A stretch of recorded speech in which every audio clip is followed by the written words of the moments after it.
Assalamualaikum warahmatullahi wabarakatuh.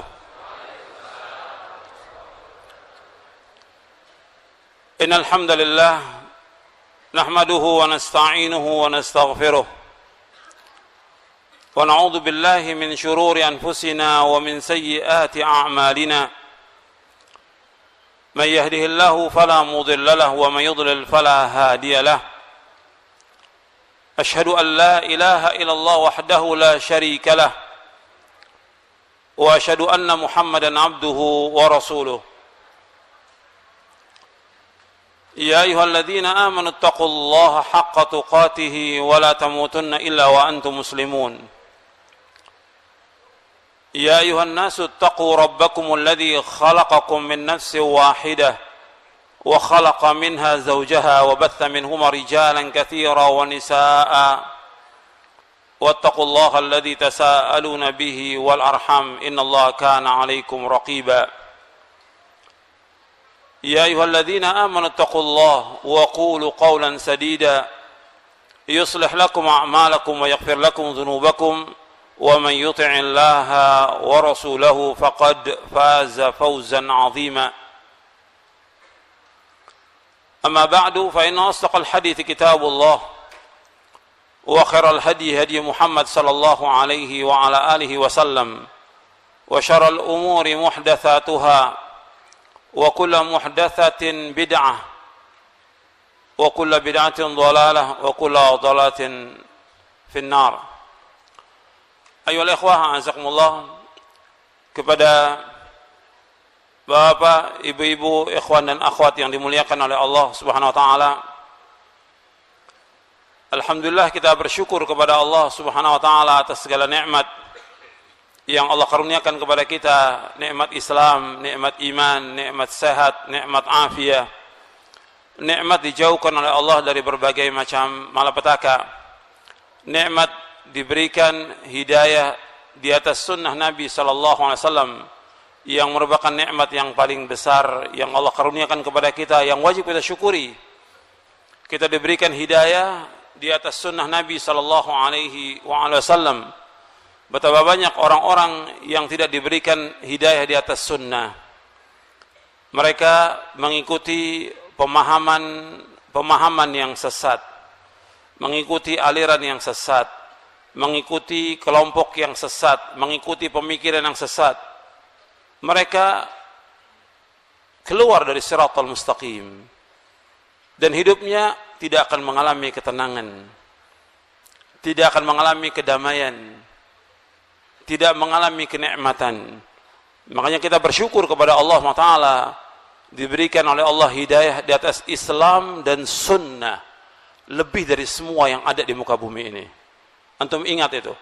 Kita bersyukur kepada Allah diberikan hidayah di atas Islam dan sunnah lebih dari semua nikmat yang ada.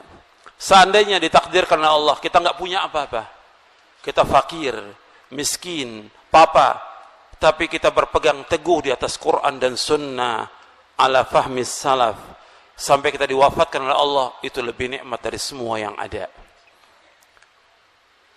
Jadi nikmat Islam dan sunnah ini nikmat yang luar biasa. Kita dijauhkan dari berbagai macam kelompok, pemikiran, aliran yang sesat. Orang kalau sudah sesat, itu nggak akan mengalami kenikmatan hidupnya. Berada dalam zulumat, kegelapan demi kegelapan. Makanya Imam Abul Aliyah rahimahullah mengatakan, aku masuk Islam setelah wafatnya Rasulullah SAW 10 tahun. Dan aku mendapatkan nikmat yang aku tidak tahu yang mana yang dua nikmat itu yang paling baik. Yang pertama, Allah tunjuki aku di atas Islam. Yang kedua, Allah tidak menjadikan aku sebagai pengekor Haruri, sebagai pengikut Haruri, sebagai pengikut Khawarij. Artinya, yang pertama diberikan hidayah di atas Islam, yang kedua diberikan hidayah di atas sunnah, tidak mengikuti aliran yang sesat, pemahaman yang sesat. Waktu itu pemahaman yang sesat, aliran yang sesat yang sangat berbahaya dari mulai zaman Ali bin Abi Thalib radhiyallahu an, sampai nanti menjelang kiamat dua firqah yang sesat. Yang pertama Khawarij, yang kedua Syiah. Dua ini berbahaya untuk Islam dan kaum muslimin, menghalalkan darah kaum muslimin dan menghalalkan harta kaum muslimin. Makanya kita bersyukur kepada Allah diberikan hidayah di atas Islam dan sunnah. Ini harus terus kita ingat nikmat ini, supaya terus kita bersyukur kepada Allah, agar kita terus berpegang di atas Islam dan sunnah, supaya kita istiqamah. Yang ini yang kita akan bahas, istiqamah di atas sunnah Nabi SAW. Betapa banyak orang-orang yang diberikan hidayah di atas sunnah, kemudian melesat keluar. Bukan mustahil. Orang-orang yang tadi diberikan hidayah, kemudian dia sesat. Karena apa? Ya faktor hawa nafsu, faktor kebodohan, karena dia tidak menuntut ilmu lagi, atau faktor godaan syaitan, atau faktor teman-teman yang jelek dan jahat, atau faktor dunia dan fitnah syahwat dan fitnah syubuhat yang menyesatkan dia dari jalan Allah SWT. Karena itu ikhwani fiddin, na'azakumullah, kita bersyukur kepada Allah diberikan hidayah di atas Islam dan sunnah. Dan ini terus saya sering ulangi, dan harus diulangi ribuan kali, supaya manusia bersyukur atas nikmat ini, di atas semua nikmat yang ada, Islam dan sunnah. Kemudian juga kita bersyukur kepada Allah Subhanahu wa ta'ala, diberikan oleh Allah Subhanahu wa ta'ala hidayah untuk selalu dan senantiasa menuntut ilmu syar'i. Ini penting, karena betapa banyak orang-orang yang diberikan oleh Allah kenikmatan dan segala macam, tapi mereka tidak menuntut ilmu syar'i, menganggap dirinya cukup dengan apa yang ada, padahal nggak cukup. Nuntut ilmu itu wajib, dan kita sudah hafal semuanya, talabul ilmi faridatun ala kulli muslimin. Menuntut ilmu itu wajib atas setiap muslim, wajib atas setiap muslim. Dan menuntut ilmu ini jalan menuju surga. Nabi SAW bersabda, wa man salaka tariqan yaltamisu fihi ilman sahalallahu lahu bihi tariqan al jannah. Barang siapa yang berjalan untuk menuntut ilmu, maka Allah akan mudahkan jalannya ke surga. Yang kita tempuh sekarang ini jalan menuju ke surga.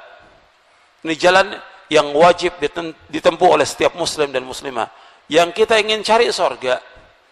Makanya ketika ada orang menanyakan kenapa kita menuntut ilmu, kita ingin masuk surga. Makanya wajib menuntut ilmu, itu wajib. Dan kita harus meluangkan waktu kita untuk selalu menuntut ilmu syar'i, supaya kita paham tentang agama. Makanya antum perhatikan, ikhwan fiddin, azakumullah, kepada ikhwan dan akhwat yang dimuliakan Allah. Antum perhatikan, antum datang ke sini harus jelas niatnya karena Allah. Niatnya karena Allah, harus ikhlas karena Allah. Kemudian juga perhatikan apa yang disampaikan, karena kita ingin mendapatkan ilmu yang bermanfaat. Jadi jangan ada yang berbicara, jangan ada yang ngobrol, jangan ada yang main HP, jangan yang lainnya. Tujuan antum datang ke tempat ini untuk talabul ilmi. Majelis ilmu, majelis yang diberkahi oleh Allah. Majelis ilmu, majelis yang dirahmati oleh Allah. Turun ketenteraman, turun sakinah, turun rahmat di masjid Allah, yang di situ dikaji Al-Quran dan sunnah Nabi SAW. Sebagaimana sabda Rasulullah SAW, wa majtama'a qaumun fi baitin min buyutillah illa nazalat alaihimus sakinah wa ghashiyatuhumur rahmah wa haffathumul malaikah wa dzakarahumullah fi man 'indah wa man salaka tariqan yaltamisu fihi ilman sahala Allah bihi tariqan jannah wa man batta'a bihi 'amaluhu lam yusri bihi nasabuh. Antum perhatikan di sini, Nabi bersabda sallallahu alaihi wasallam, wa majtama'a qaumun fi baitin min buyutillah, dan tidaklah satu kaum berkumpul dari satu rumah dari rumah-rumah Allah, yatluna kitab Allah, yang mereka membaca kitab Allah, wa yatadarasuna bainahum, yang mereka mempelajari di antara mereka, illa nazalat alaihimus sakinah, melainkan turun kepada mereka sakinah, ketenangan. Kalau orang mempelajari Quran, mempelajari sunnah di masjid Allah, mesti akan turun yang pertama sakinah.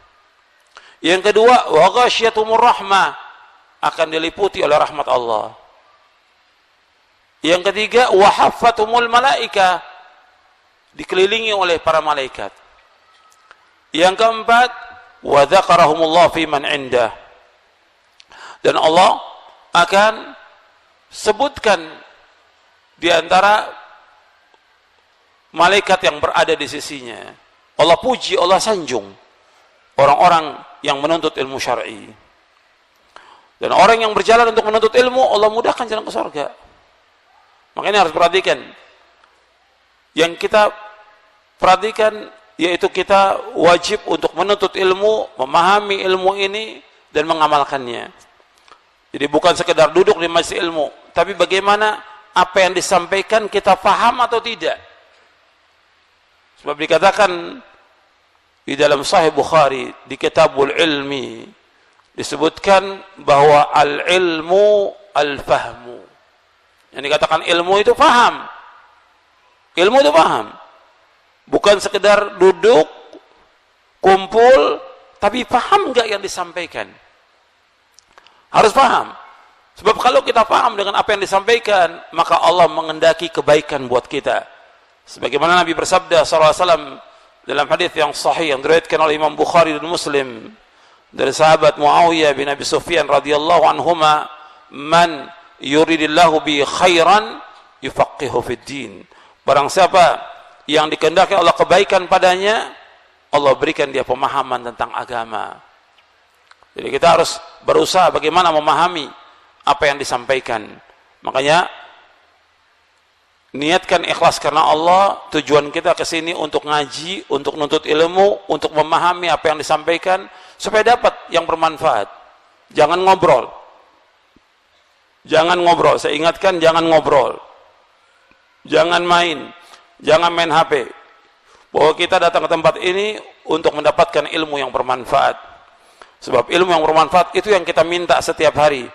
Doa Nabi SAW setiap selesai salat subuh, Allahumma inni as'aluka ilman nafi'a wa rizqan tayyiba wa amalan mutaqabbala. Ya Allah, aku mohon kepada Engkau ilmu yang bermanfaat, rezeki yang halal, dan amal yang diterima.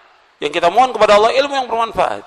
Kalau kita datang dari tempat yang jauh, nggak dapat ilmu, rugi kita. Kita sudah bersusah payah datang ke tempat ini untuk mendapatkan ilmu yang bermanfaat. Untuk kita bisa memahami ilmu ini dan mengamalkannya. Dan harus kita ingat bahwa agama Islam tegak dengan dua. Yang pertama dengan ilmu yang bermanfaat, yang kedua dengan amal soleh. Karena Allah Subhanahu wa ta'ala mengutus Rasulnya Sallallahu Alaihi Wasallam dengan dua. Yang pertama dengan ilmu yang bermanfaat, yang kedua dengan amal soleh. Allah berfirman di dalam surah At-Taubah ayat 33, huwallazi arsala rasulahu bil huda wa dinil haqq liyudhhirahu 'ala ad-dini kulli walau karihal musyrikun. Dan dialah Allah yang telah mengutus rasulnya dengan agama yang hak. Huwallazi arsala bil huda, dengan petunjuk, wa dinil haqq, dan agama yang hak, liyudhhirahu 'ala ad-dini kulli, agar Allah menampakkan agama ini di atas seluruh agama. Walau karihal musyrikun, meskipun orang-orang musyrik tidak menyukai. Dijelaskan oleh para mufassirin, di antaranya oleh Syekh Abdurrahman bin Nasir As-Sa'di dalam tafsirnya Taysir Karimur Rahman fi tafsir Kalimul Mannan. Kata beliau, yang dimaksud dengan al-huda al-ilmun nafi', ilmu yang bermanfaat. Yang dikatakan dinil haq al-amalus salih, agama yang hak,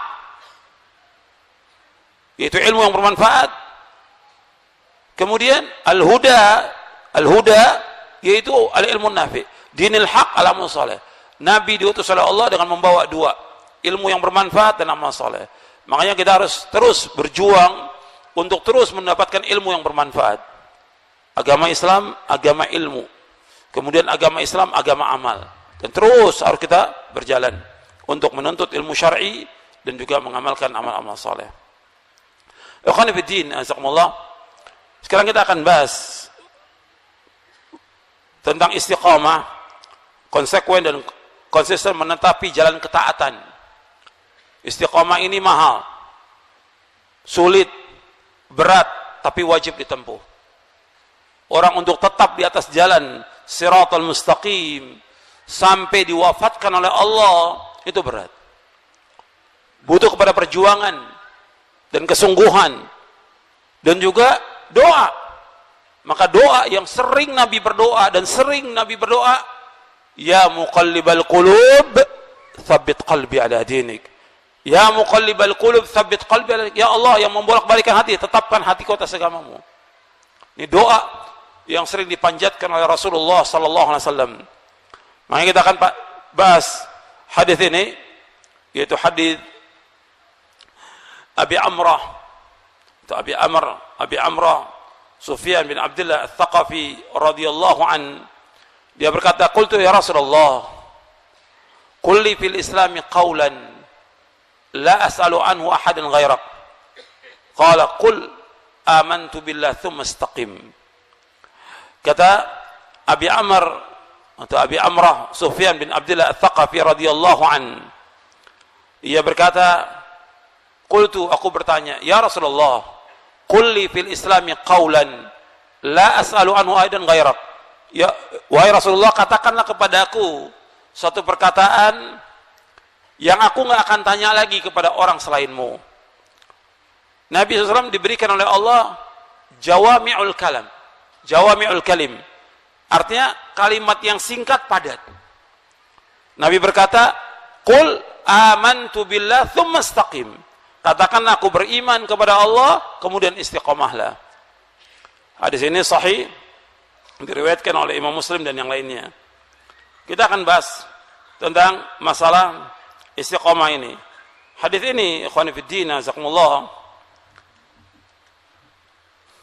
qul amantu billah tsumma istaqim. Katakanlah aku beriman kepada Allah dan istiqomahlah. Hadis ini diriwayatkan oleh Imam Muslim, Ahmad, At-Tirmidzi, An-Nasa'i dalam Sunan Al-Kubra, Ibnu Majah, Ad-Darimi, At-Tabrani dalam Mu'jamul Kabir, At-Tayalisi, Ibnu Abi Asim dalam kitabnya As-Sunnah, Ibnu Abi Dunya dalam kitabnya As-Samad, Al-Hakim dalam Mustadrak dan yang lainnya. Dalam riwayat Imam Ahmad, At-Tirmidzi, An-Nasa'i dan Ibnu Majah ada tambahan. Dalam pertanyaan itu, qultu ya Rasulullah, ma takhafu alayya? Fa akhadha Rasulullah sallallahu alaihi wasallam bi tarfi lisani nafsi thumma qala hadha. Aku berkata, Rasulullah, apakah sesuatu yang paling engkau takuti, engkau khawatirkan padaku? Maka Rasulullah memegang ujung lidahnya kemudian bersabda ini, lisan ini. Ini riwayat Imam Ahmad, Tirmidzi dan yang lainnya. Artinya seorang untuk istiqamah itu harus menjaga lisannya. Yang nanti kita akan bahas. Arti istiqamah itu, yang pertama istiqamah hati, yang kedua istiqamah lisan, yang ketiga istiqamah anggota tubuh dalam ketaatan kepada Allah Subhanahu wa ta'ala. Kita bahas yang pertama dalam hadis ini, kalimat qul amantu billah, katakan aku beriman kepada Allah. Jadi Nabi SAW menyuruh Sufyan bin Abdullah Al-Thaqafi untuk beriman kepada Allah. Artinya perkataan aku beriman di sini bukan sekedar mengatakan saya beriman aja, bukan. Tapi betul-betul dia beriman dengan keimanan yang benar. Sebab ada orang-orang yang beriman dengan lisannya tapi hatinya tidak beriman. Seperti siapa? Lisannya beriman, hati nggak beriman. Seperti siapa? Saya bacakan ayatnya dalam surah Al-Baqarah di awal-awal.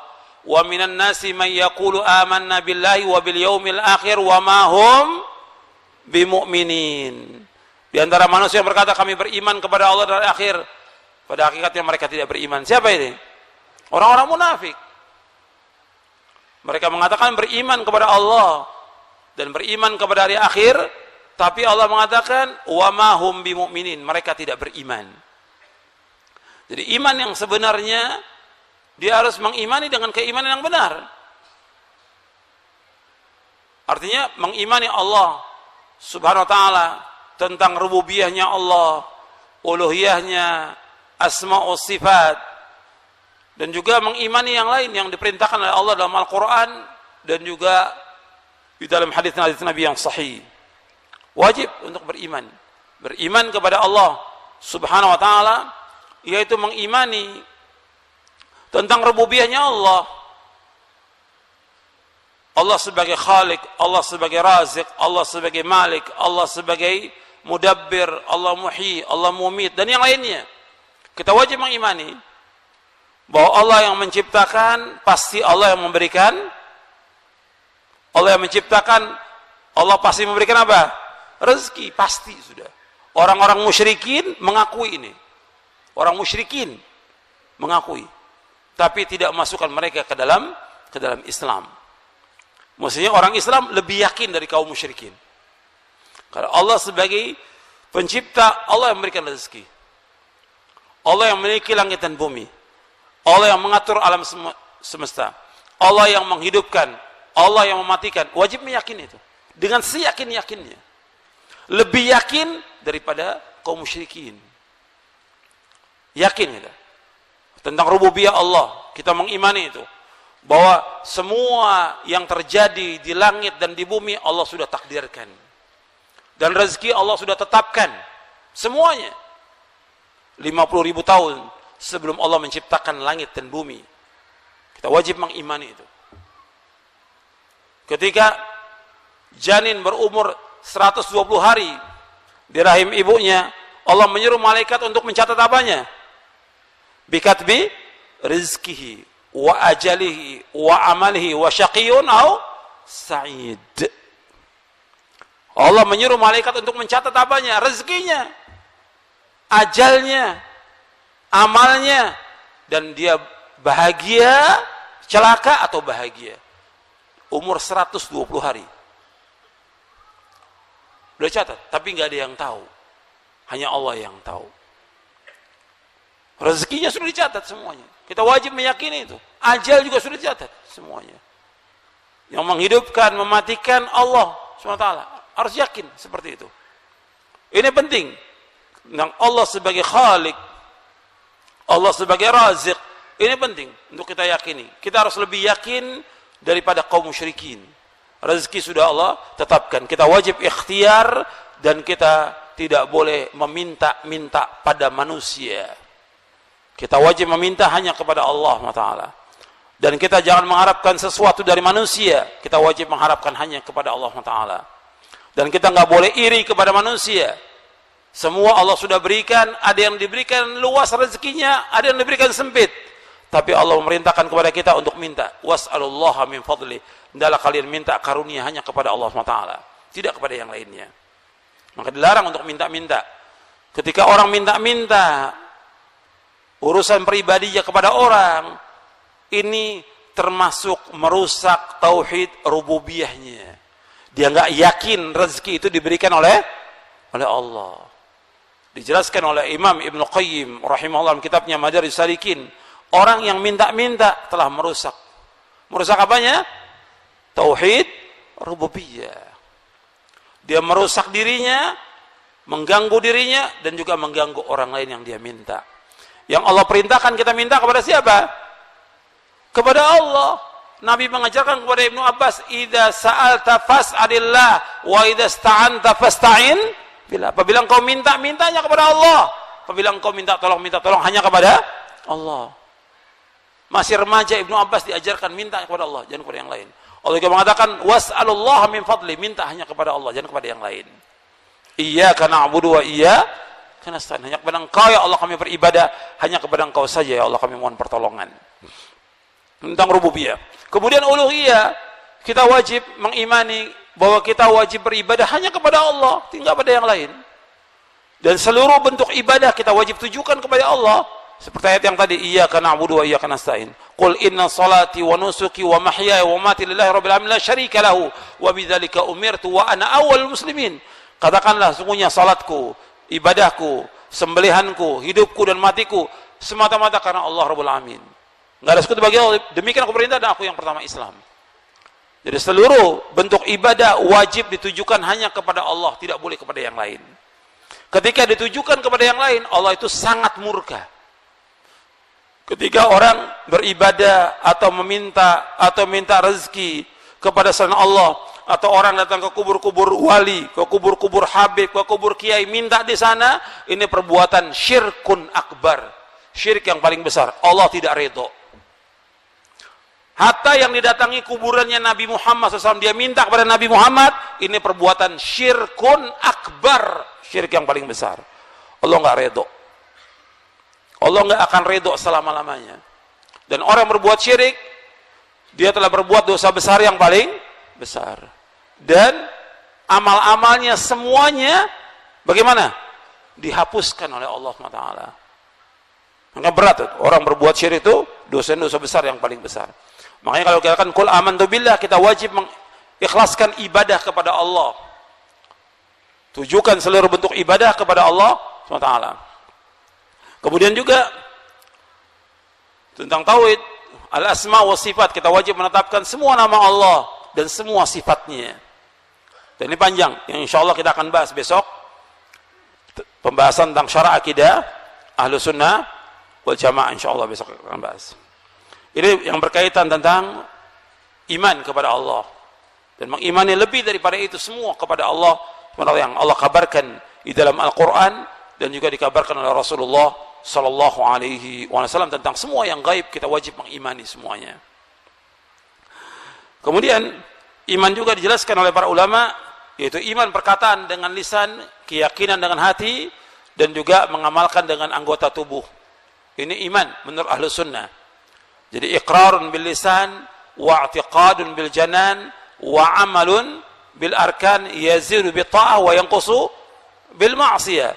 Iman itu mengikrarkan dengan lisan, meyakini dengan hati, mengamalkan dengan anggota tubuh, dan bertambah dengan ketaatan dan berkurang dengan sebab perbuatan dosa dan maksiat. Kemudian ikhwan fillah, jazakumullah.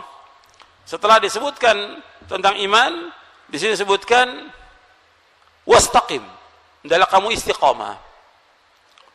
Istiqamah ini berat dan kita harus berusaha untuk istiqamah. Artinya lurus di atas jalan yang lurus ini, di atas siratal mustaqim, dalam ketaatan kepada Allah. Tidak boleh kita melenceng dari jalan yang lurus. Al-Quran was sunnah ala fahmis salaf, sampai kita diwafatkan oleh Allah. Enggak boleh kita melenceng dari jalan yang lurus. Ihdinas siratal mustaqim, siratal ladzina an'amta alaihim ghairil maghdubi alaihim waladhdallin. Ya Allah, tunjukilah kami ke jalan yang lurus, jalannya orang-orang yang kau beri nikmat mereka, bukan jalan orang yang engkau murkai, dan bukan pula jalan orang yang sesat.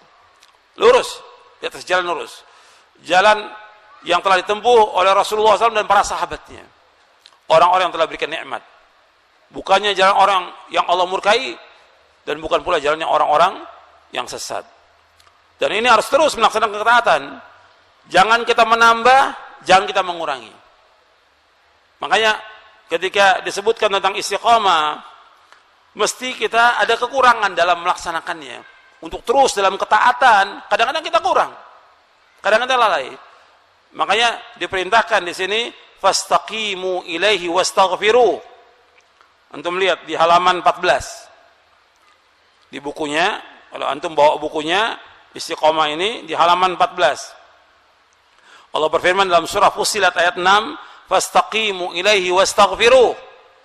Karena itu tetaplah kamu beribadah kepada Allah dan mohon ampunan kepadanya. Tetap ibadah kepada Allah. Cuma manusia dalam ibadah mesti punya kekurangan. Pasti ada kekurangan sebagai manusia. Makanya minta ampun kepada Allah SWT. Saya ambil contoh yang gampang aja, sholat kita. Sholat kita berusaha bagaimana supaya kita tumakninah, supaya khusyuk, tetap aja kita kurang. Makanya selesai sholat kita ucapkan apa? Astaghfirullah, astaghfirullah, astaghfirullah. Tetap aja ada kekurangan. Karena banyak kekurangan dalam kita melaksanakan ibadah kepada Allah. Tapi wajib kita laksanakan ibadah itu.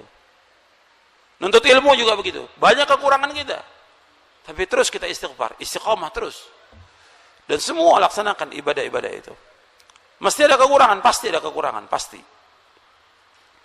Makanya Nabi bersabda SAW, istaqimu walan tuhsu wa'lamu anna khaira a'malikum as-salah wa la yuhafidh 'alal wudu illa mu'minun. Istiqamalah kalian dan kalian pasti tidak akan mampu.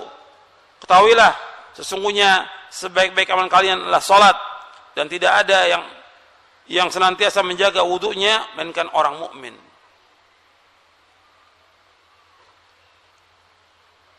Di sini sebutkan istiqomahlah kalian dan kalian pasti tidak akan mampu untuk terus, mesti ada kekurangan. Sesungguhnya sebaik-baik amalan kalian adalah salat. Dan tidak ada yang senantiasa menjaga wudunya melainkan orang-orang yang beriman. Hadis ini sahih riwayat Imam Ahmad, Ibnu Majah. Jadi seorang meskipun sudah beramal, dia tidak mampu menjalankan seluruh agamanya. Karena perintah agama sangat banyak. Dan kau pasti akan kurang dalam melaksanakannya. Karena manusia diciptakan oleh Allah bersifat apa? Allah menciptakan manusia bersifat apa? Lemah. Kalau kita mau lihat sifat manusia dalam Al-Quran, manusia Allah sebutkan dalam Al-Quran mempunyai sifat bodoh. Allah sebutkan dalam Al-Quran manusia mempunyai sifat zalim. Allah sebutkan dalam Al-Quran bahwa manusia mempunyai sifat tidak bersyukur. Allah sebutkan dalam Al-Quran manusia mempunyai sifat lemah. Wa khuliqal insanu dha'ifa. Diciptakan manusia itu dalam keadaan lemah. Kalau disebutkan tadi bahwa manusia disifatkan bodoh dan zalim, ya harus belajar. Allah berfirman, "Inna aradna al-amanata 'alas samawati wal ardi wal jibal fa abaina yahmilna wa ashfaqna minha wa hamala al-insan innahu kana zaluman jahula." Kami tawarkan ini amanah ini kepada langit, bumi dan gunung. Mereka semua menolak. Kemudian kami pikulkan kepada manusia dan manusia sangat zalim dan sangat bodoh. Zaluman jahula kata Allah. Dua itu. Kemudian dalam ayat yang lain Allah sebut dalam surah Ibrahim. Kalau tadi dalam surah Al-Ahzab. Dalam surah Ibrahim Allah berfirman, "Wa atakum min kulli ma sa'altumuh wa in ta'uddu ni'matallahi la tuhsuha. Innal insana la zalumun kafar." Dan Allah telah banyak memberikan kalian kepada kalian apa yang kalian minta. Dan kalian apabila kalian menghitung nikmat-nikmat Allah, kalian tidak akan dapat menghitung nikmat-nikmat itu. Sesungguhnya manusia sangat zalim dan manusia sangat tidak berterima kasih, sangat kufur kepada Allah. Tiga sudah di situ. Bodoh, zalim, dan kufur manusia ini. Tidak berterima kasih kepada Allah. Makanya kita harus terus bagaimana kita menghilangkan kebodohan dengan menuntut ilmu. Kemudian menghilangkan kezaliman dengan mentauhidkan Allah dan berlaku adil. Kemudian menghilangkan kekufuran dengan bersyukur kepada Allah dan bersyukur kepada manusia. Dua tuh. Bersyukur kepada Allah dan bersyukur kepada manusia. Kenapa bersyukur kepada manusia? Sebab Nabi bersabda, la yashkurullah man la yashkurin nas. Tidak bersyukur kepada Allah orang yang tidak bersyukur kepada manusia. Jadi perhatikan, kita punya sifat-sifat itu. Di antaranya sifat lemah. Tapi kita harus terus berusaha untuk melaksanakan perintah-perintah Allah dan menjauhkan larangan-larangannya. Kalau ada kekurangan wajar dan kita minta ampun kepada Allah Subhanahu wa ta'ala. Kemudian ikhwan fiddin, na'azakumullah, tentang pengertian istiqamah, untuk melihat di halaman 17 ada beberapa penafsiran. Istiqamah adalah meniti jalan yang lurus yang tidak lain adalah agama Islam, tidak menyimpang darinya. Istiqamah mencakup melakukan seluruh ketaatan yang terlihat dan tersembunyi, meninggalkan seluruh yang dilarang yang terlihat dan tersembunyi. Di antara sahabat tabi'in memberikan penjelasan tentang istiqamah. Ibnu Abbas, Qatadah berkata, maksudnya berlaku lurus dalam melaksanakan hal-hal yang diwajibkan. Abu Bakar As-Siddiq radhiyallahu anhu ketika menafsirkan ayat innal ladzina qalu rabbunallahu tsumma istaqamu, sesungguhnya orang-orang yang mengatakan Rabb kami Allah kemudian mereka istiqamah, itu disebutkan bahwa mereka adalah orang-orang yang tidak berbuat syirik kepada Allah, tidak menyekutukan Allah dengan sesuatu. Kemudian Al-Qadhiyyah mengatakan mereka adalah orang-orang mentauhidkan Allah, beriman kepadanya, kemudian mereka berlaku lurus, tidak menyimpang dari tauhid, dan selalu konsekuen dan konsisten dalam melakukan ketaatan kepada Allah hingga mereka meninggal di atas yang demikian. Jadi istiqomah diartikan oleh sahabat Abu Bakar As-Siddiq radhiyallahu an dengan tegak di atas tauhid dan tidak berbuat syirik kepada Allah. Yang kedua, diartikan bahwa istiqamah itu tegak di dalam melaksanakan ketaatan kepada Allah SWT. Dan ini juga yang dijelaskan oleh Imam An-Nawawi, yang dikatakan istiqamah luzumu ta'ah, tetap dalam ketaatan. Istiqamah itu tetap di dalam ketaatan kepada Allah Subhanahu wa taala. Kemudian istiqamah juga mencakup semuanya. Istiqamah dalam semua hal. Dijelaskan oleh Imam Ibnu Qayyim, kata beliau begini, istiqamah adalah sebuah kata yang mencakup seluruh agama, yaitu menghadap Allah dengan sebenar-benar jujur dan menepati janji. Istiqamah berkaitan dengan perkataan, perbuatan, keadaan dan niat. Istiqamah dalam hal tersebut yaitu dengan terjadinya perkataan, perbuatan, keadaan, niat tersebut karena Allah, di jalan Allah dan atas perintah Allah Subhanahu wa taala. Artinya kita betul-betul melaksanakan istiqamah ini. Yang pertama, hati kita istiqamah dalam tauhid kepada Allah, dalam takut dan harap hanya kepada Allah, dalam tawakal kepada Allah, dalam ikhlas ibadah kepada Allah. Ini lurus. Karena yang pokok dalam amal itu amal hati pertama kali. Kemudian juga lisan ini lurus dalam berkata yang benar, berkata yang jujur, tidak bohong. Makanya Nabi Muhammad SAW adalah orang yang tidak pernah bohong seumur hidupnya. Tidak pernah bohong. Kalau orang sudah biasa untuk bohong, maka dia akan terus dibukakan pintu-pintu kejelekan dan kejahatan buat orang itu. Kalau orang biasa bohong. Makanya Nabi Muhammad SAW nggak pernah bohong seumur hidupnya. Tidak pernah bohong. Dan kelihatan orang yang suka bohong dengan tidak bohong kelihatan.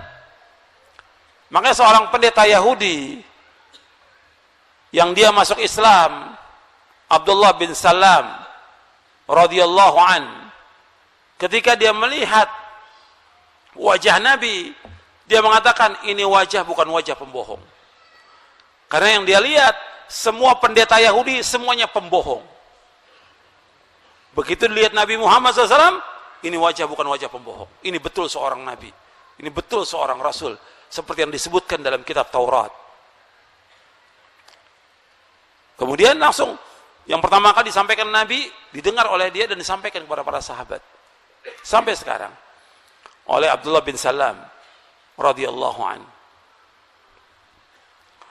Mungkin Nabi memerintahkan kepada kita untuk jujur, nggak boleh dusta, nggak boleh bohong. Alaikum bisidq, fa inna sidq yahdi ilal birr, wa innal birr yahdi ilal jannah.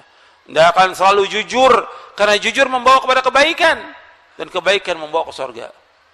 Kemudian lanjutan hadis lagi, wa iyyakum wal kadhib, fa innal kadhiba yahdi ilal fujur, wal fujur yahdi ilan nar. Jauhkan diri kalian dari dusta, bohong, karena bohong membawa kepada kejelekan dan kerusakan, dan kejelekan membawa ke neraka. Maka jangan bohong. Kalau orang udah sering bohong, sering tidak menepati janji, kemudian juga lisannya nggak bisa dijaga, ngomong kotor, jorok, ini mesti nggak istiqomah orang ini. Karena lisan punya pengaruh terhadap hatinya dan kepada imannya. Jadi ini penjelasan Al-Imam Ibnu Qayyim. Imam Al-Qurtubi juga demikian menyebutkannya tentang istiqomah. Kemudian ikhwan fillah, jazakumullah, soal keutamaan istiqomah itu banyak, saya nggak perlu sebutkan. Ya, di bab yang ketiga tentang keutamaannya banyak, ya, seperti lapangan rezeki, diluaskan kehidupan, malaikat juga memberikan rasa aman dari ketakutan, memberikan kabar gembira, diampuni dosa-dosa, dimasukkan ke sorga, dan yang lainnya. Allah menyebutkan, dan antum hafalkan ayat ini dalam surah Fussilat ayat 30 sampai ayat 32. Allah menyebutkan tentang keutamaan orang-orang yang istiqamah. Innal ladzina qalu rabbuna Allah tsumma istaqamu tatanazzalu alaihimul malaikatu alla takhafu wa la tahzanu wabshiru bil jannati allati kuntum tu'adun nahnu awliya'ukum fil hayati dunya wa fil akhirah wa lakum fiha ma tashtahi anfusukum wa lakum fiha ma tad'un nuzulan min ghafurur rahim. Sesungguhnya orang-orang yang berkata Rabb kamilah Allah, kemudian mereka istiqamah, maka malaikat akan turun kepada mereka dengan berkata, janganlah kamu takut, jangan kamu bersedih hati, dan bergembiralah dengan memperoleh surga yang telah dijanjikan kepada kalian. Kamilah pelindung-pelindung kalian dalam kehidupan dunia dan akhirat. Di dalamnya surga, kamu memperoleh apa yang kamu inginkan dan memperoleh apa yang kamu minta sebagai penghormatan bagi kamu dari Allah yang Maha Pengampun lagi Maha Penyayang. Jadi istiqamah di atas jalan yang hak ini berat. Cobaannya berat. Istiqamah di atas Al-Quran wa sunnah ala fahmi salaf ini berat. Tapi kita wajib lakukan ini. Istiqamah di atas sunnah wajib kita lakukan. Nggak boleh kita melenceng ke kanan atau ke kiri atau takut kepada manusia, nggak boleh. Hatta diancam dengan apapun juga kita harus berpegang teguh kepada akidah yang hak ini. Maka kita lihat para sahabat radhiyallahu ajma'in, ketika mereka diancam dengan berbagai macam ancaman, tetap yang Nabi perintahkan kepada mereka untuk mengucapkan kalimat apa mereka? Kalimat apa? Qulu la ilaha illallah tuflihu. Ucapkan kalimat Allah, kalian akan bahagia, kalian akan menang, kalian akan sukses. Belum ada kewajiban salat 5 waktu. Waktu di Mekah belum ada kewajiban salat 5 waktu itu. Belum ada kewajiban puasa Ramadan, belum ada yang lain. Suruh berpegang teguh kepada kalimat la ilaha illallah. Mengucapkan 2 kalimat syahadat asyhadu an la ilaha illallah wa asyhadu anna Muhammad. Berpegang teguh mereka meskipun mereka disiksa. Mereka dilempari dengan batu. Bahkan di antara mereka ada yang dibunuh, tetap istiqamah sampai mereka diwafatkan oleh Allah. Dan ancaman-ancaman kita ini belum seperti itu. Belum seperti yang dialami oleh para sahabat dan juga oleh orang sebelumnya. Mereka tetap istiqamah. Yang mereka mendengarkan dakwah nggak lama tapi istiqamah. Antum lihat tukang sihirnya Firaun. Apa belajar sama Nabi Musa bertahun-tahun atau puluhan tahun? Tidak. Tukang sihir Firaun. Ketika dijelaskan oleh Nabi Musa alaihissalam tentang tauhid, tentang wajibnya beribadahnya kepada Allah, mereka mulai ada ketakutan. Tapi karena mereka takut kepada Firaun, akhirnya mereka lakukan juga, melemparkan sihirnya itu. Kemudian dimakan oleh tongkatnya Nabi Musa yang jadi ular yang besar. Langsung mereka sujud. Diancam oleh Firaun, aku akan potong tangan kamu dan kaki kamu. Tetap mereka istiqomah. Padahal mendengarnya hanya sebentar, bukan ngaji puluhan tahun. Iya. Antum sudah ngaji puluhan tahun.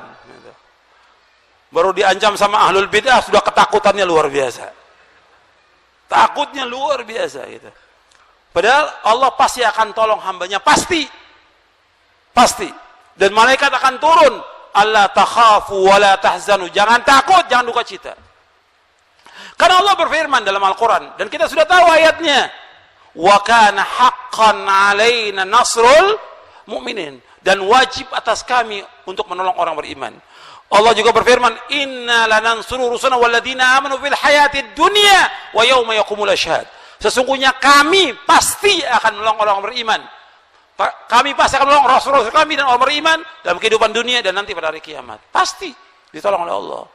Allah juga berfirman, in tansurullaha yansurkum wa yuthabbit aqdamakum. Jika kalian menolong agama Allah, Allah pasti akan menolong kalian. Tegakkan agama ini, pasti akan ditolong oleh Allah. Pasti. Jangan melenceng ke kanan, jangan ke kiri. Jangan ikut perbuatan syirik, jangan ikut perbuatan bid'ah. Jangan ikut perbuatan-perbuatan yang kekufuran, yang melanggar syariat. Jangan. Tetap di atas kebenaran. Allah pasti akan tolong kita. Pasti. Gitu. Yakin. Kalau soal cobaan, ujian, tetap ada. Nggak mungkin yang namanya manusia hidup tanpa cobaan. Nggak mungkin sudah. Kalau cobaan, ujian pasti dicoba oleh Allah SWT. Tapi harus istiqamah. Di atas manhaj yang hak. Tapi kalau kita lihat, kita ini belum seberapa dibandingkan orang-orang terdahulu. Tapi kita terus minta kepada Allah diberikan kekuatan. kekuatan dan kekuatan oleh Allah Subhanahu wa taala. Jadi kita harus mengikhlaskan ibadah semata-mata karena Allah, melaksanakan ketaatan sesuai dengan syariat Allah. Al-Hafidz Ibnu Katsir menafsirkan tentang ayat ini, innal ladzina qalu rabbuna Allah tsumma istaqamu. Antum lihat di halaman 25. Antum lihat. Di situ Ibnu Katsir menafsirkan mereka adalah orang-orang yang mengikhlaskan amal semata-mata karena Allah dan melaksanakan ketaatan sesuai dengan syariat Allah. Jadi mereka mengikhlaskan amal semata-mata karena Allah dan melaksanakan ketaatan sesuai dengan syariat Allah. Ikhlas. Makanya kita harus berusaha bagaimana untuk menjaga keikhlasan kita. Semuanya harus ikhlas. Tanpa keikhlasan nggak akan diterima amal kita oleh Allah Ta'ala. Semuanya harus ikhlas. Kita nuntut ilmu harus ikhlas. Kita belajar harus ikhlas. Kita mengajar harus ikhlas. Kita berdakwah harus ikhlas. Kita jadi imam harus ikhlas. Kita jadi muadzin harus ikhlas. Kita melakukan sedekah harus ikhlas. Semua lakukan karena Allah. Jangan yang lain. Ikhlas. Orang-orang yang ikhlas ini nanti akan ditunjuki terus jalannya oleh Allah Ta'ala. Tapi kalau dia ria, pamer, ingin mencari pujian dan sanjungan manusia, ingin mencari sesuatu dari dunia, ini orang yang seperti ini sulit untuk mendapatkan istiqomah. Ikhlas. Keikhlasan. Makanya di ayat banyak Allah berfirman, fa'budillah mukhlishan lahu. Beribadah kepada Allah dengan ikhlas karena agamanya. Antum sudah hafal ayatnya, wa ma umiru illa liya'budullaha mukhlishina lahuddin. Dan tidaklah mereka diperintah mereka untuk beribadah kepada Allah dengan ikhlas. Sementara karena Allah, ikhlas ini penting.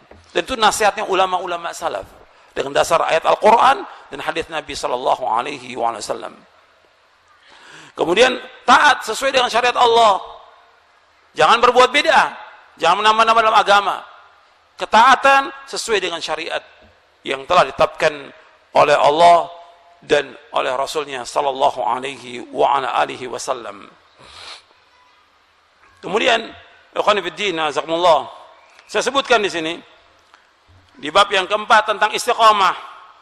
Istiqamah hati. Yang pertama, istiqamah hati. Jadi yang paling penting pertama kali hati dulu harus istiqamah ini. Di atas ketaatan. Hati ini istiqamah di atas tauhid, di atas iman, di atas keikhlasan, tawakal hanya kepada Allah, takut hanya kepada Allah, mengharap hanya kepada Allah, tawakal hanya kepada Allah. Kemudian dia melakukan ibadah-ibadah semata karena Allah. Ini harus jaga hati kita, keikhlasan. Sebab hati ini pokok sebagai raja, sedangkan anggota tubuh lainnya itu sebagai anggota. Kemudian ikhwan fillah, jazakumullah, Imam Al-Qayyim menjelaskan begini. Antum lihat di halaman 32. Kata beliau, amalan hati adalah pokok, sedangkan amalan badan adalah penyerta dan penyempurna. Sesungguhnya niat itu laksana ruh, sedangkan amal laksana badan. Apabila ruh meninggalkan badan, maka ia akan mati. Maka mempelajari hukum-hukum mati lebih penting daripada mempelajari hukum-hukum badan. Maksudnya, mempelajari hukum yang berkaitan dengan hati itu lebih penting dari hukum badan. Artinya, kita ini betul-betul memperhatikan tentang bagaimana ikhlasnya kita. Kita ini ikhlas atau tidak? Kemudian takut kepada Allah. Maka sering saya sampaikan bahwa kita nuntut ilmu, kita mengkaji, kita mengaji, mestinya dengan nuntut ilmu dan mengaji tambah rasa takut kita kepada Allah. Kalau orang itu tambah berani, tambah kurang ajar, tambah melanggar, tambah maksiat, berarti nggak manfaat ilmunya. Maka hati ini harus tambah takut dia kepada Allah, tambah takwa dia kepada Allah, tambah harap kepada Allah, tawakal hanya kepada Allah. Mestinya demikian. Makanya Al-Imam Ibn Rajab, perhatikan. Al-Imam Ibn Rajab di dalam kitabnya Fadlu Ilmi Salaf, beliau menjelaskan bahwa tanda ilmu yang bermanfaat, yang pertama, yaitu dia itu betul-betul mengagungkan Allah Taala dengan rububiyahnya, uluhiyahnya, asma wa sifat. Dia takut hanya kepada Allah, dia mengharap hanya kepada Allah, dia husnudzon, baik sangka kepada Allah, dia redha kepada qada dan qadar Allah Taala. Dia tambah rasa takut dia kepada Allah. Dia tawakal kepada semuanya, bentuk ibadah itu kepada Allah. Yang kedua, yaitu tanda ilmu bermanfaat, dia berusaha untuk melaksanakan apa yang dicintai oleh Allah dan menjauhkan apa yang dilarang oleh Allah. Dia berusaha untuk melaksanakan apa yang dicintai oleh Allah dan menjauhkan apa yang dilarang oleh Allah. Makanya ini masalah kaitan dengan hati dulu ini. Hati kita ini ikhlas atau tidak? Kemudian takut atau tidak kepada Allah? Hati dulu. Baru kemudian anggota tubuh. Bukan berarti bahwa masalah amal nggak penting, tidak. Amal bagian daripada iman. Jangan salah paham ya. Nanti terkena pemahaman Murji'ah. Karena Murji'ah mengatakan yang penting itu hati. Amal nggak penting, tidak. Ibnu Qayyim mau menjelaskan antara amal badan dengan amal hati, itu amal hati lebih dahulu. Karena apa? Amal badan mengikuti amal hati. Dasarnya apa? Nabi bersabda, ala inna fil jasad mudghah, idza salahat salal jasadu kullu, wa idza fasadat fasal jasadu kullu, ala wahyal qalbu. Ketahuilah, dalam tubuh manusia ada segumpal daging. Kalau daging itu baik, seluruh tubuhnya akan baik. Kalau daging itu jelek, seluruh tubuh akan jelek. Ketahuilah, segumpal daging itulah hati. Ini harus baik loh. Hati harus baik. Jadi pengaruh kepada anggota tubuh. Kalau hatinya jelek, yang keluar juga jelek. Kalau hatinya jelek, yang keluar juga jelek. Kalau hatinya kotor, yang keluar juga kotor. Makanya perhatikan, kalau hatinya baik, mesti dia melakukan amal-amal itu baik. Karena Allah Subhanahu wa ta'ala. Makanya ini penting, masalah hati dulu. Harus istiqomah di atas ketaatan, di atas tauhid, di atas pengagungan hanya kepada Allah Subhanahu wa ta'ala. Kemudian yang kedua, istiqomah lisan. Lisan juga harus istiqomah. Makanya dalam pertanyaan tadi, pertanyaan sahabat Sufyan bin Abdullah Thaqafi radhiyallahu anhu, dia bertanya, "Ya Rasulullah, ma takhafu alayya?" Wahai Rasulullah, apa yang kau khawatirkan atas diriku? Fa akhadha Rasulullah SAW bi tarfi lisan nafsi, thumma qala hadha. Kemudian Nabi memegang ujung lidahnya ini. Ini yang berbahaya buat kamu. Jaga. Lisan ini banyak memasukkan manusia ke dalam neraka. Makanya Nabi bersabda dalam hadis yang sahih riwayat Bukhari dan Muslim, "Man kana yu'minu billahi wal yawmil akhir falyaqul khairan aw liyasmut." Barang siapa yang beriman kepada Allah akhir, hendaklah dia berkata yang baik atau diam. Bab lisan ini kadang-kadang dia berkata yang kotor, berkata yang jorok, berkata yang kufur. Berkata yang kufur, atau dia mengkafirkan orang, atau yang lainnya, atau menuduh dan yang lainnya, yang dengan kalimat itu memasukkan dia ke dalam neraka. Bahkan kadang-kadang orang nggak sadar dari ucapannya dia memasukkan dia ke dalam neraka.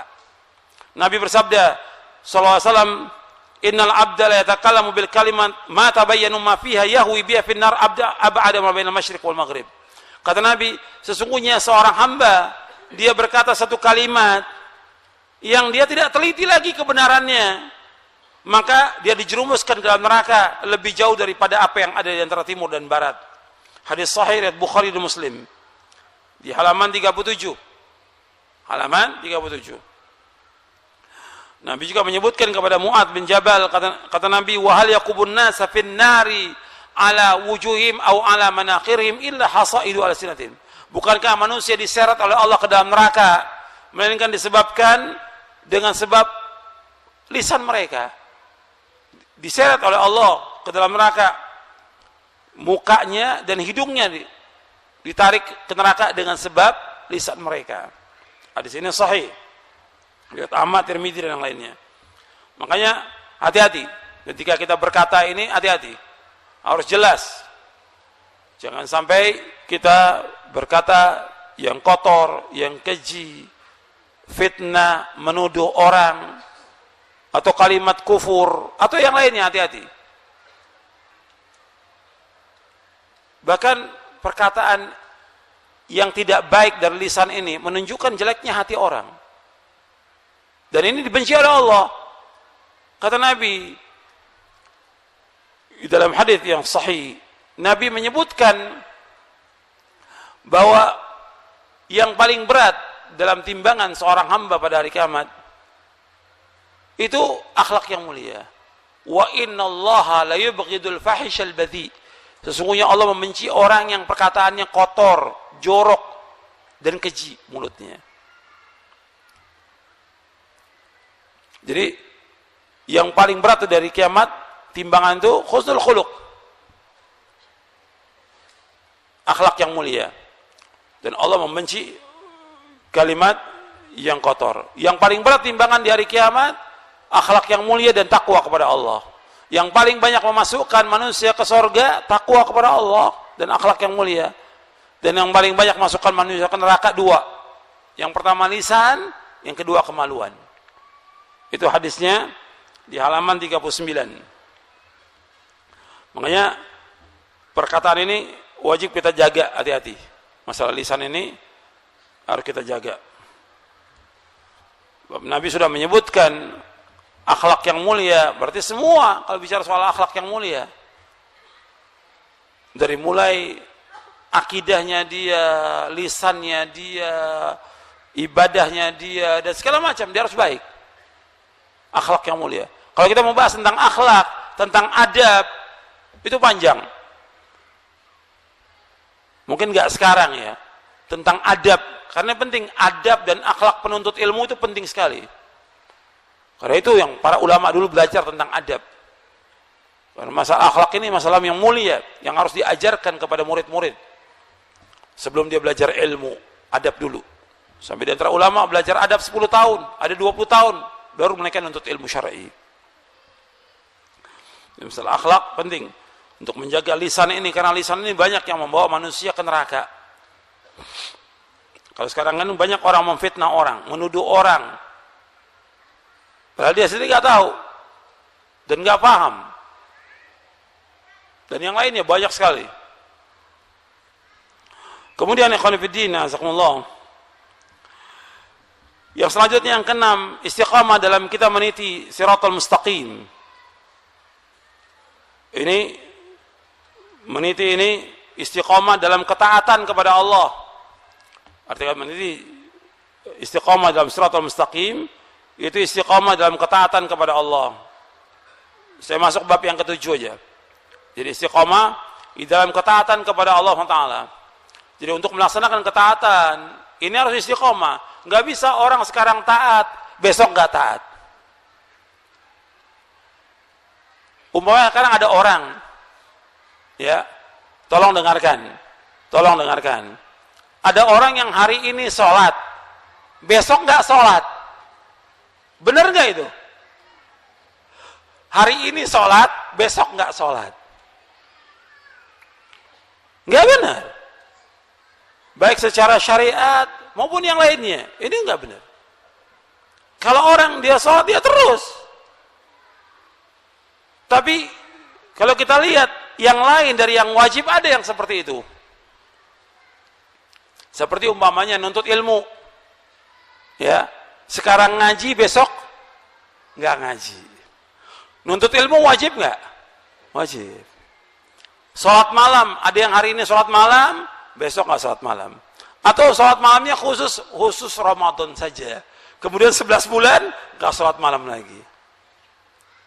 Ini nggak istiqomah. Kalau istiqomah terus, makanya Nabi SAW, saya berbicara tentang yang sunat dulu. Ya. Nabi SAW menyebutkan tentang sholat malam kepada seorang sahabat. Kata Nabi SAW, ya Abdullah, la takun mithla fulanin kana yaqumul layla fataraka qiyamal layli. Wahai Abdullah, jangan kamu seperti si fulan. Tadinya rajin sholat malam, kemudian ditinggalkan sholat malam. Hadis ini sahih Bukhari Muslim. Antum perhatikan di sini. Kata Nabi, wahai Abdullah, jangan kamu seperti si fulan Ini pujian atau celaan? Saya ulangi lagi. Ya Abdullah, la takun mithla fulan. Wahai Abdullah, jangan kamu seperti si fulan. Ini pujian atau celaan? Celaan. Kana yaqumul lail fataraka qiyamul lail. Tadinya rajin salat malam, kemudian tinggalkan salat malam. Celaan atau bukan itu? Celaan. Artinya Nabi mengingatkan kepada sahabat ini untuk apa? Untuk terus continue istiqomah dalam salat malam. Istiqomah dalam salat malam. Saya mau tanya kepada antum, salat malam itu wajib atau sunnah? Salat malam sunnah. Kalau yang sunnah saja Nabi suruh terus menerus istiqomah, apalagi yang wajib. Maka perhatikan, Syekh Muhammad bin Shalih Al-Utsaimin rahimahullah menjelaskan ini. Antum perhatikan. Kalau salat malam itu hukumnya sunnah, Nabi mengatakan jangan kamu tinggalkan. Kerjakan terus salat malam, continue. Itu yang sunnah, apalagi yang wajib. Maka kata beliau, orang yang tadinya rajin nuntut ilmu syar'i, kemudian dia meninggalkan nggak nuntut ilmu syar'i, maka dialah orang yang kufur nikmat. Perhatikan itu. Orang yang tadi rajin nuntut ilmu, kemudian nggak nuntut ilmu lagi, ini namanya orang yang kufur nikmat. Dijelaskan oleh Syekh Muhammad bin Shalih Al-Utsaimin rahimahullah dalam kitabnya Syarah Riyadhus Shalihin ketika menjelaskan hadis ini. Ya Abdullah, la takun mithla fulanin kana yaqumul lail fataraka qiyamal lail. Hadis ini sahih Bukhari dan Muslim. Maka perhatikan, kita berusaha untuk istiqamah terus sampai kita diwafatkan oleh Allah Subhanahu wa taala. Yang wajib-wajib terus. Salat 5 waktu wajib. Bagi laki-laki di mana? Di masjid. Jangan ntar datang ke masjid, ntar enggak. Nanti sekali-sekali datang, sekali-sekali enggak. Terus di masjid. Istiqomah sampai diwafatkan oleh Allah Taala. Nuntut ilmu juga demikian, istiqomah. Kemudian juga puasa, zakat, sedekah, kemudian juga berbuat baik kepada orang tua, terus istiqomah sampai dia meninggal dunia.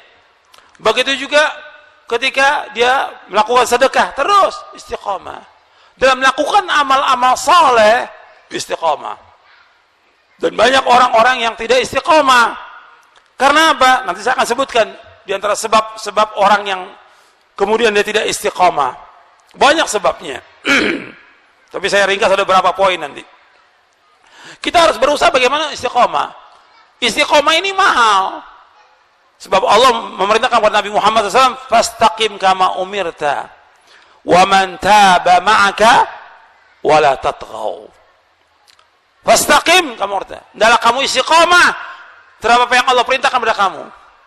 Dan orang-orang yang bertaubat kepada kamu, orang-orang yang bertaubat bersama kamu, jangan kamu melewati batas.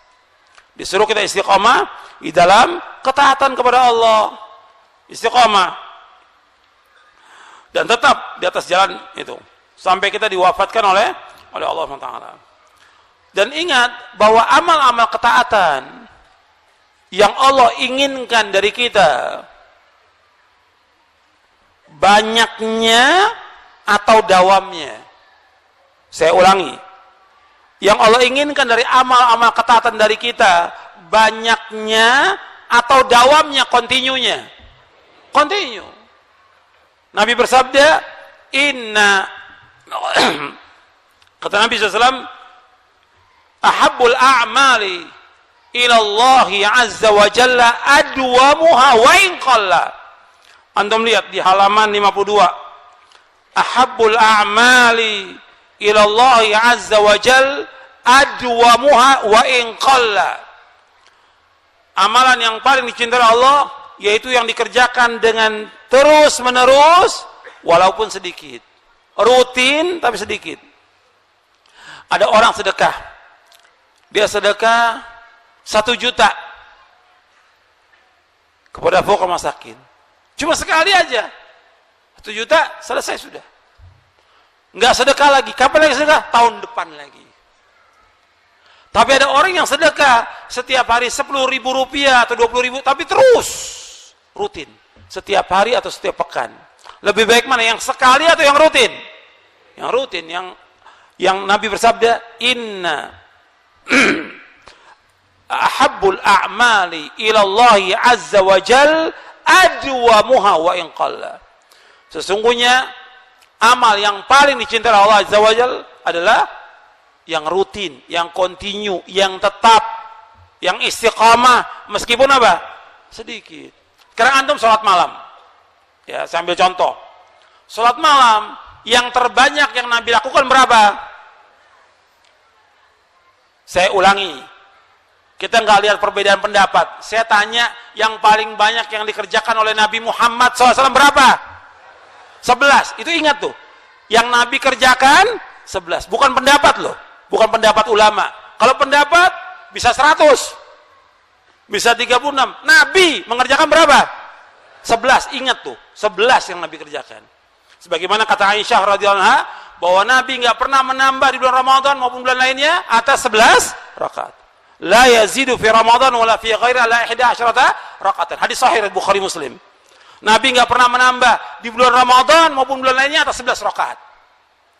Nabi ini orang yang paling taat kepada Allah, yang paling sempurna.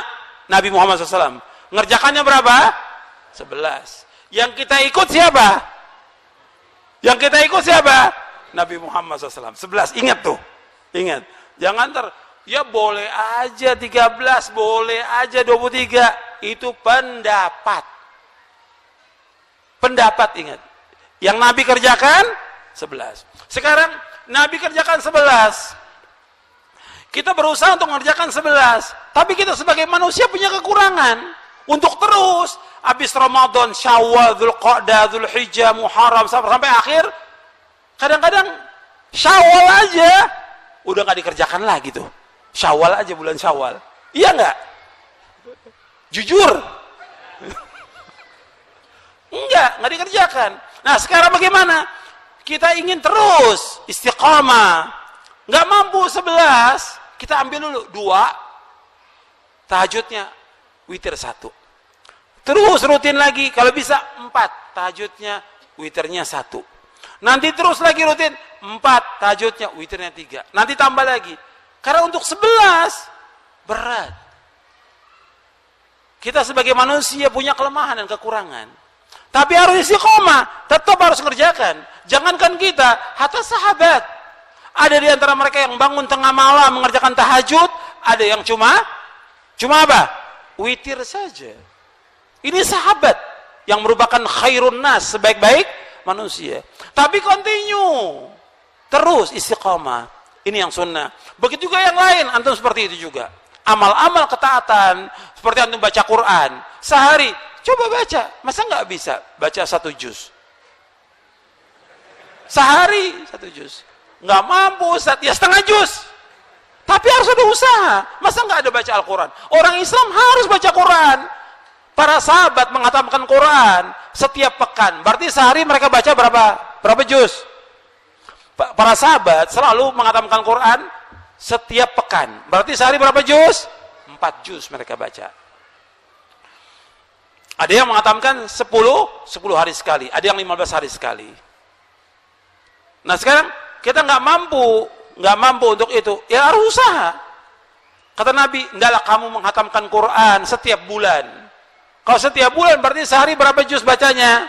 1 juz. 1 juz kalau kita lancar baca Quran cuma berapa menit? 20 menit atau 25 menit. Kalau lancar baca Qurannya. Cuma banyak umat Islam yang nggak lancar. 1 juz bisa 3 jam.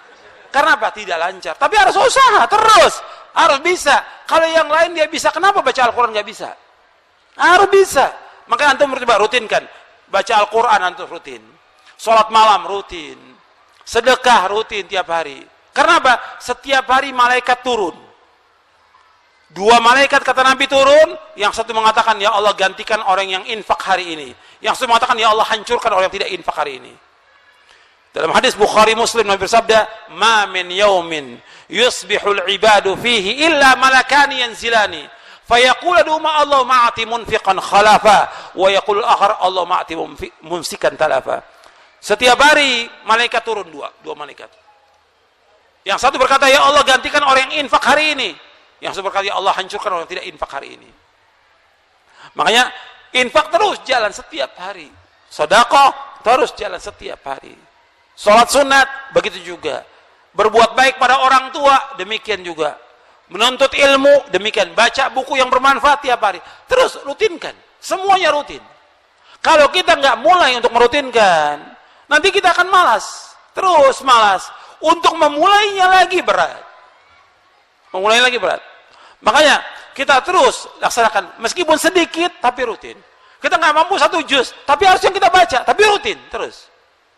Nggak boleh kita tinggalkan. Sholat malam demikian juga. Kita nggak mampu 11, cuma bisanya witir 3 rakaat, terus lakukan. Seperti itu. Jadi amal-amal soleh itu mesti dawam, mesti istiqamah, mesti rutin, ketaatan. Dan Allah pasti akan nolong. Karena apa? Semua syariat Islam ini sulit atau mudah? Seluruh syariat Islam ini sulit atau mudah? Mudah. Nabi bersabda, "Inna hadzal dina yusrun." Agama Islam ini mudah. Mudah, nggak sulit. Allah mengendaki kepada kita apa? Kemudian yuridullah bikumul yusra wala yuridu bikumul. Allah mengendaki kepada kalian kemudahan dan tidak mengendaki kesulitan. Mudah, semuanya mudah. Cuma kadang-kadang kita malas untuk itu. Malas kemudian digoda oleh syaitan. Nggak boleh. Orang Islam nggak boleh malas. Itu sifat yang dibenci oleh Nabi. Nabi berlindung kepada Allah dari sifat apa? Sifat apa? Malas. Siapa yang hafal doanya? Coba bacain yang hafal doanya. 6. Bismillah.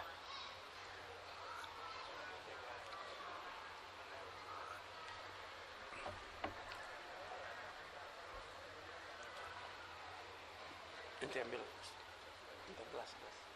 Itu kecilan gelasnya. Iya.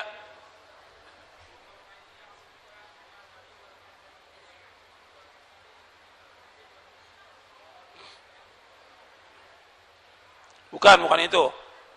Antum harus hafal doanya. Nabi berlindung kepada Allah dari sifat malas, sifat lemah. Antum dengarkan hadisnya, ya. Allahumma inni a'udzubika minal ajzi wal kasali wal jubni wal bukhli wal harami wa adzabil qabr.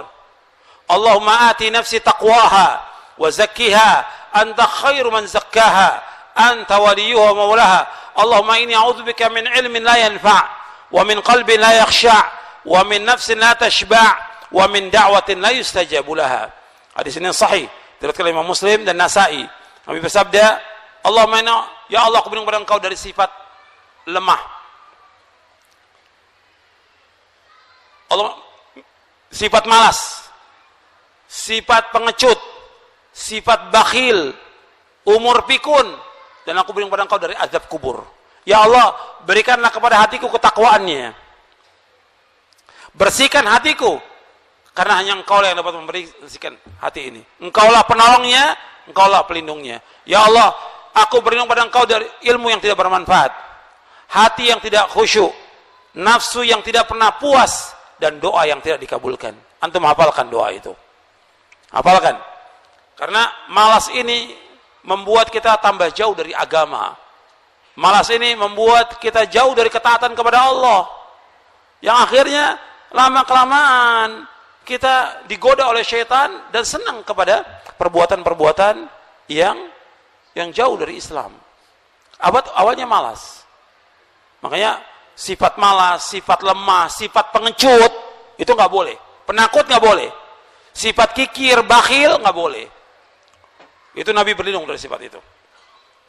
Kemudian ikhwan fillah, jazakumullah, kita harus berusaha bagaimana untuk istiqamah di atas jalan yang hak ini.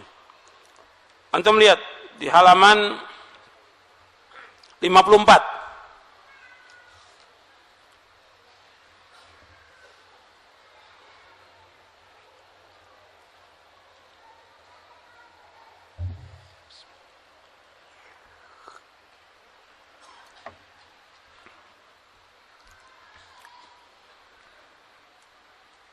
Saya sebutkan di sini, kita wajib istiqamah dalam mentauhidkan Allah dan menjauhkan syirik. Kita wajib istiqamah dalam melaksanakan sunnah, menjauhkan bid'ah. Kita wajib istiqamah dalam ketaatan dan menjauhkan maksiat. Kita wajib istiqamah dalam berpegang teguh kepada Al-Quran dan Sunnah menurut pemahaman salafus saleh, serta istiqamah dalam menuntut ilmu syar'i dan mengamalkannya. Kita wajib juga menjauhkan larangan-larangan Allah dan Rasulnya seumur hidup kita. Sebagaimana Allah berfirman, "Fastaqim kama umirta wa man taba ma'aka wa la tadghaw innahu bima ta'maluna basir." Maka tetaplah engkau Muhammad di atas jalan yang benar, istiqamah di atas jalan yang lurus, sebagaimana telah diperintahkan kepada kamu, dan juga orang-orang yang bertaubat bersama kamu, dan janganlah kamu melampaui batas. Sungguh Allah Maha melihat apa yang kamu kerjakan. Perhatikan di sini. Kita disuruh istiqamah dalam tauhid, seperti penjelasan Abu Bakar As-Siddiq radhiyallahu. Istiqamah dalam tauhid menjauhkan syirik. Kita harus terus nih. Tauhid kepada Allah, menjauhkan syirik. Mengikhlaskan ibadah kepada Allah, menjauhkan segala macam syirik. Syirik ini ada syirkun akbar, ada syirkun apa lagi? Asghar. Syirik yang besar maupun syirik yang kecil. Kalau syirik kecil contohnya apa? Seperti apa syirik yang kecil? Riya. Pamer, ingin dilihat oleh orang. Perhatikan. Atau juga termasuk juga syirik tujuan-tujuan duniawi. Dia melakukan amal-amal saleh tujuan untuk dunia. Makanya disebutkan dalam kitab Tauhid, minasyirki iradatul insan bi amalihi dunia. Minasyirki iradatul insan bi amalihi dunia. Dalam kitab Tauhid oleh Syekh Muhammad bin Abdul Wahhab rahimahullah disebutkan ada bab termasuk syirik. Arti syirik yaitu orang melakukan amal tujuannya duniawi. Dia melakukan amal tujuannya ingin mengharapkan sesuatu. Apakah bentuknya benda, bentuknya uang, atau yang lainnya. Dia melakukan amal soleh, tapi tujuannya duniawi. Enggak boleh. Ini termasuk apa? Syirik. Maka dia harus bersihkan hatinya dari kesyirikan. Nuntut ilmu aja. Antum nuntut ilmu. Sekarang nuntut ilmu. Tujuannya nuntut ilmu karena di tempat itu tempat nuntut ilmu itu dikasih makanan kecil makanan ini. Jadi dia nuntut ilmu karena mengharapkan apa? Makan. Ini tujuannya apa? Dunia. Atau nuntut ilmu kalau habis pulang nuntut ilmu dikasih amplop buat ongkos umpamanya. Niatnya untuk itu nggak dapat apa-apa. Atau dikasih mukafaah untuk ilmu. Nabi bersabda, hadis ini sahih, kata Nabi SAW, "Man ta'allama ilman mimma yubtagha bi wajhullah la yata'allamu illa liyusiba bi arad min dunya lam yajid arfal jannati yaumil qiyamah." Barang siapa yang menuntut ilmu yang mestinya karena Allah, tapi dia menuntut ilmu karena mengharapkan sesuatu dari dunia, maka dia tidak akan mencium aroma surga. Enggak mencium aroma surga. Bayangkan itu. Makanya hati-hati, bersihkan diri kita dari tujuan-tujuan duniawi. Ya sampai di sini dulu karena persiapan untuk salat maghrib. Nanti pada maghrib kita lanjutkan lagi. Wassallallahu Nabi Muhammadin sallallahu alaihi wa ala alihi wasallam.